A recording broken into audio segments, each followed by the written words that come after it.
आनंद देश के राजा रेवत की बेटी रेवती के साथ में बलदाऊ भैया के धूमधाम से विवाह संपन्न होते।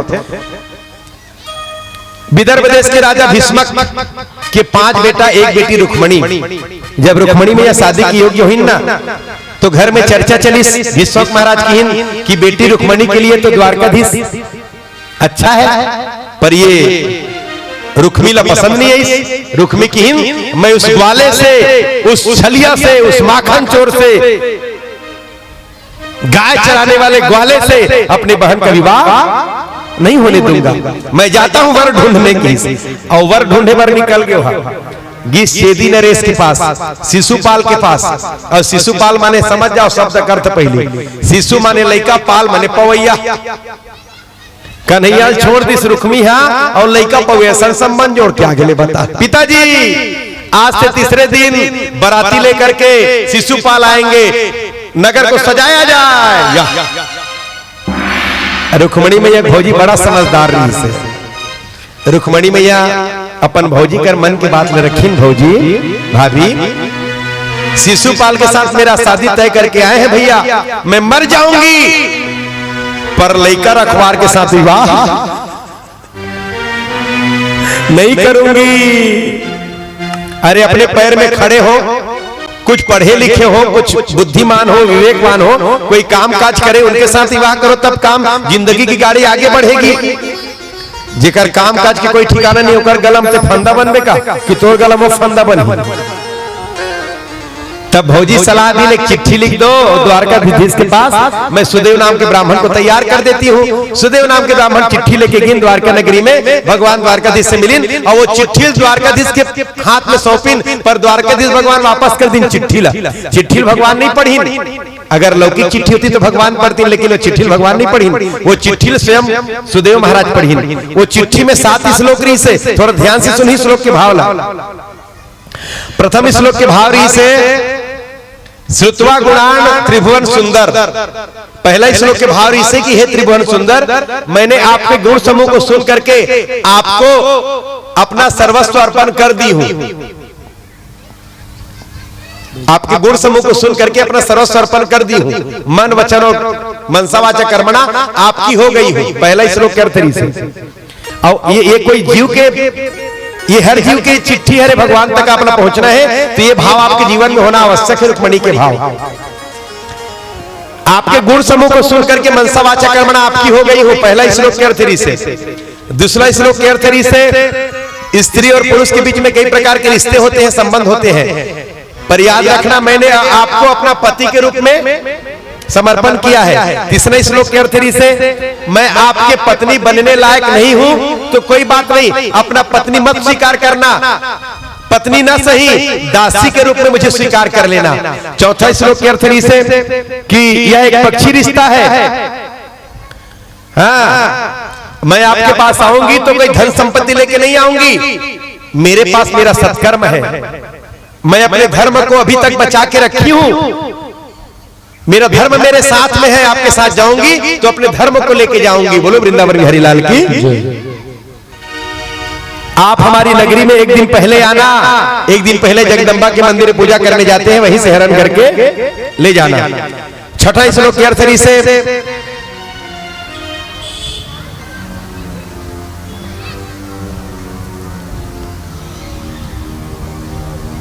आप पूरी तैयारी के साथ आइएगा, यहां चारों तरफ से पहरादारी है, समझदारी के साथ आइएगा।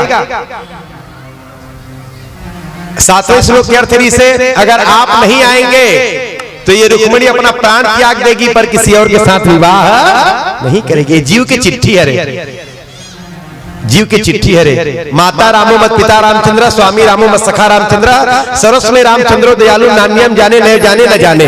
मैं ईश्वर को छोड़ के किसी और को नहीं जानता, ऐसा भाव जीव के अंदर में आए तब भगवान उनको स्वीकार करते हैं।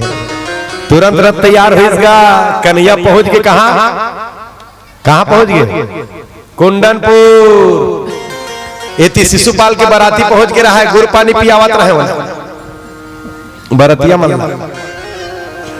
भीष्मक महाराज लगी रुक्मी है। पिताजी सगाई का सम्मान तैयार है, आप सगाई का सम्मान लेकर के जाइए और दुल्हा राजा को भेंट करके सगाई का रस्म पूरा करिए। ओ सगाई संभाल धर के निकलत रहीसगा ओतकी बेर घर संदेश आगे महाराज कुंडनपुर के बाहर भगवान द्वारकाधीश रथ में तैयार खड़े हैं। शिशुपाल ला भुला गयो और सगाई संभाल धर के चल दी सुही तनी बड़ा प्रेम करे ना भीष्मक महाराज कन्हैया से, बड़ा आंतरिक संबंध रिस आंतरिक प्रेम रिस पुत्रवत प्रेम। तो सब ला भुला गए वो आए कि सुनिस नहीं वो कर तो पहली से मर रही से सब सगाई संभाल धर के गी सब कन्हैया सब ला पहना दी और रात में बैठ के वो नगर भ्रमण करे शुरू कर दी। दाई माई मन देखे नहीं तैसे नजर उतारे कर हाय मोर तो नहीं फुटी कतेक सुंदर दुल्हा हो जैसने हमार राजकुमारी तैसने राजकुमार मिले होला काकरो नजर मत लगे दई ऐसे की आधा बीच में इतना दोनों झलक चाहिए भीष्मक महाराज सोचिन रुक्मिल पता चल ही में कन्हैया सन घुमत हो तब तो मोर 12 हाल कर दी कन्हैया कथे मैं नगर में इसने घुमत रहो तो मोर स्कीम हम फेल मत खा जाए। तो दोनों जन विदलीन भीष्मक महाराज वापस इन कन्हैया भी वापस गिन। शिशुपाल ला पता चल गया कि वो माखन चुराया है द्वारकाधीश आया है तो स्वयं तलवार धर के खड़े होत रही से तो कर सेना मन कथे महाराज हमार रात रहते कावर चिंता करत हाँ ऐसे मेछल ऐठी नो मन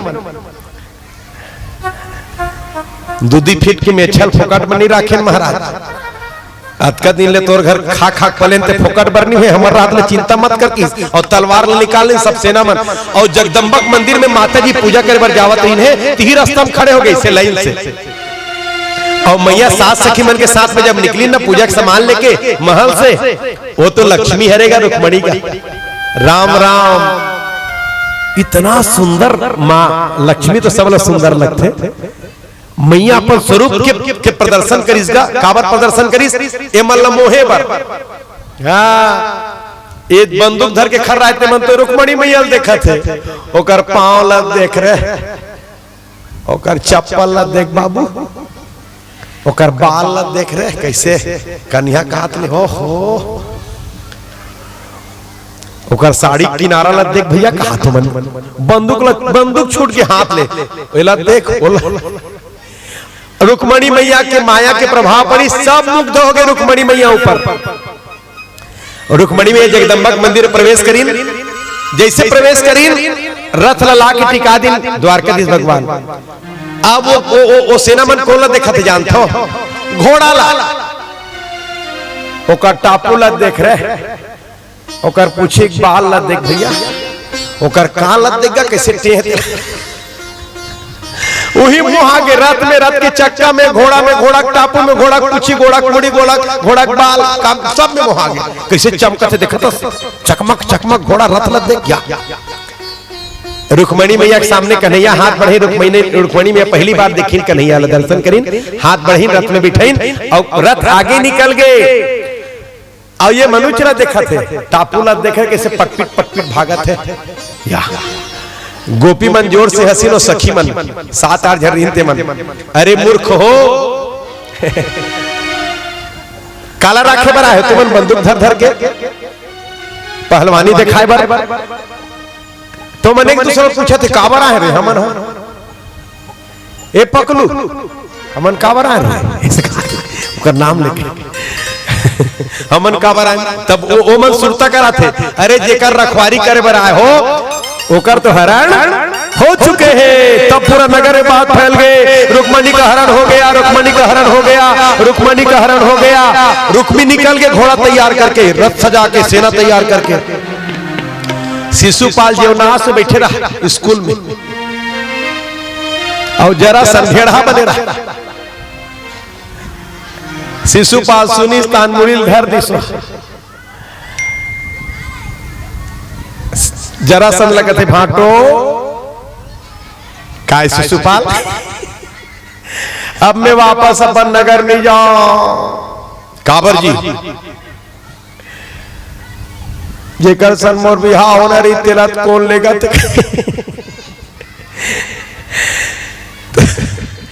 अब मैं आत्महत्या करूंगा मेरे लिए रस्सी ले आओ डेमोक्रान ले आओ मैं अब जिंदा नहीं रहूंगा, क्या मुंह लेके जाऊंगा अपने भाभीियों के पास, भाभियां पूछेंगी बहू कहाँ है, मैं क्या बताऊंगा।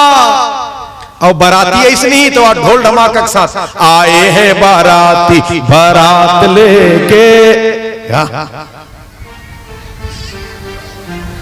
सूखा पड़ गया। तो जरा सन कथे देख भैया शिशुपाल छत्री मन के जीवन में हार और जीत लगे रहते जी, कबू हार तो कभी जीत। जेकर सन से पहली बार हारे हंसना, रुक्मणी हरण करके ले गए थे, पहली बार हारे थे। ओकरे सन में 17 बार हारे हो, 17 बार। शिशुपाल कहते मोर ले बड़े बड़े बेशरम मन जिया थे दादा, मैं काबर मरो, 17 बार हार के जिया थे तो मैं एक बार हार के काबर मरो। और वो निकल के तलवार धर के। बलदाऊ भैया पूछिन द्वारका नगरी में कन्हैया कहाँ है, तो द्वारपाल मन बताई ने एक बार ब्राह्मण आया था उनके साथ इधर ही गए हैं। तो बलदाऊ भैया सब समझ के सेना सजा के आई, बीच में मुलाकात होते दोनों के। कन्हैया प्रणाम करीन, भैया प्रणाम। बलदाऊ भैया आशीर्वाद दिन, आशीर्वाद कैसे दिन, कन्हैया तुम निकलो जल्दी करो, बहू के साथ इकट्ठा आशीर्वाद दूंगा, अभी तुम निकलो रुक्मी पीछू लग गए, रथ के पीछू। कन्हैया उतरी सौ रुक्मी पकड़ी सौ रथ में बांध दी और रथ चलाना शुरू करी, सो घिल्लत रहे रथ में। रुक्मणी में यहाँ धर्म संकट में पड़ गए, पीछू तनी भैया घिल्लत है और आगे तनी आगू तनी रथ ले खुदावत है और कभू गोठिया नहीं रहा है, एक को बेर नहीं गोठिया है, उस समय मोबाइल नहीं रही। कैसे गोठियाओं का और कैसे कौन से शब्द से शुरू करेगा, शुरुआत कैसे हुई बता। तो रुक्मणी में यह दिल लगा कि ए जी, कन्हैया खुश हो गए, रथ ले रोकिस काय जी। तब जैसे भी हो अब मोर भाई है रे, और तुम्हार कुछ रिश्ता माथे हो, अब जब का सजद पानरी सुतर पा के अब छोड़ देते हो कहा था। तो कन्हैया की इसने कहा था तो आदेश के पालन करना पड़ी भाई, और कर मूल नमूल के छोड़ दी सुही करा। और वापस ही द्वारका नगरी बलदाऊ भैया सब सेना मतलब पछाड़ के, वो तो बल के धाम हरे, वापस ही धूमधाम से द्वारका नगरी में रुक्मणी कृष्ण के विवाह संपन्न होते। आओ हम सब भी